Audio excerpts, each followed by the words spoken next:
Hi, and welcome back. And we're concluding our series on the Lord's Supper today. We're going to be going over the power of the sacrament of the altar and how to receive the sacraments of the altar worthily. So, with that, we're going to be looking on page 239 in your Luther Small Catechism. How can bodily eating and drinking do such great things? Certainly not just eating and drinking do these things, but the words written here, given and shed for you for the forgiveness of sins. These words, along with the bodily eating and drinking, are the main thing in the sacrament. Whoever believes these words has exactly what they say. Forgiveness of sins. See, this is really the crux here of, of the Lord's Supper, that Jesus not only gives us his body and blood, for in these things, but why?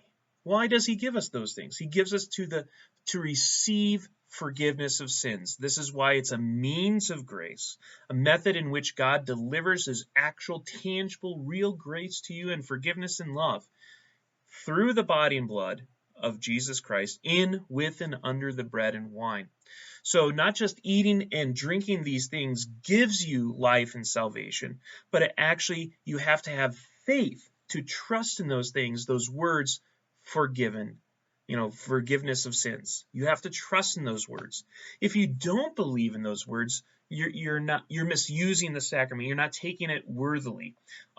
You're not going to get that gift of forgiveness because you don't believe in it. And this is why it's important to distinguish when you come up to communion that you're not just getting his body and blood, but what purpose?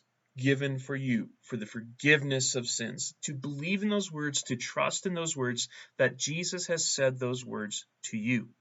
So that when you drink and eat, that these things are yours because you believe in it, that you believe in those words. So, for example, does anyone, if someone does not believe and they go up to the Lord's Supper and they take the communion, do they receive Jesus' body and blood? The answer is yes, because as we talked about last week, that it is by the word that makes the sacrament. We don't know exactly how it makes it, but that's what's the word. It is a sacrament, so it is Christ's body and blood. But what we don't know, but what we do know is that while they receive the body and blood, they don't receive the forgiveness of sins because you have to have faith in Jesus' words given and shed for you for the forgiveness of sins. This is why we don't have anyone just come up for communion. This is why communion is not just a remembrance of what Jesus has done for us, but an actual gift in which we receive.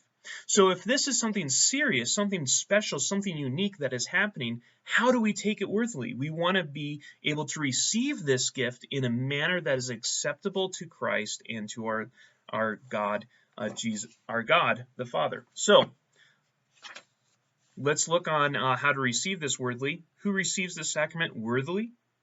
Fasting and bodily preparation are certainly fine outward training, but that person is truly worthy and well prepared who has faith in these words, given and shed for you for the forgiveness of sins. But anyone who does not believe these words or doubts them is unworthy and unprepared, for the words for you require all hearts to believe. See, this ties right back into the power of the sacrament, that it actually gives you forgiveness of sins. It actually delivers to you Christ's life, his very body and blood. But now, how do we receive this worthily? By trusting in Jesus' words, that this is for you, that this is forgiveness in a very tangible and real form, that you receive this forgiveness. Now, can you fast for it? Yeah. So like fasting, some people would fast so you don't have breakfast before you eat or food, or even so you can even go the weekend. There's a lot of various ways. And fasting is a way to hone the mind and the body to focus on the gifts of the Lord's Supper. So some people could fast, so to speak. Sometimes I'll fast, although I often will have coffee before church, and that's the only thing I've had before I take the Lord's Supper. And it's just only a way of preparing myself for the Lord's Supper. there's no requirement of this other than, as it says here, believing in the words given and shed for you for the forgiveness of sins. And that's the important thing, is that for you, that this is given for you. This is what Jesus does for you. This is why we don't have everyone that comes to our worship service to receive communion, because we believe that this is such a precious thing that those that are openly unrepentant of their sins, that meaning they don't believe in Jesus Christ and his forgiveness, aren't welcome to take communion. And I know that sounds harsh and mean, but because we believe that this is such a precious gift, that we don't want to give them something that will be a benefit to them, and instead will be a detriment to their faith.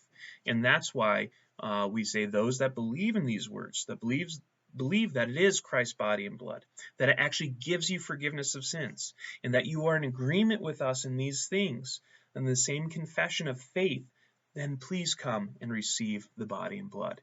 That's how we take it worthily, to focus on those words given and shed for you for the forgiveness of sins.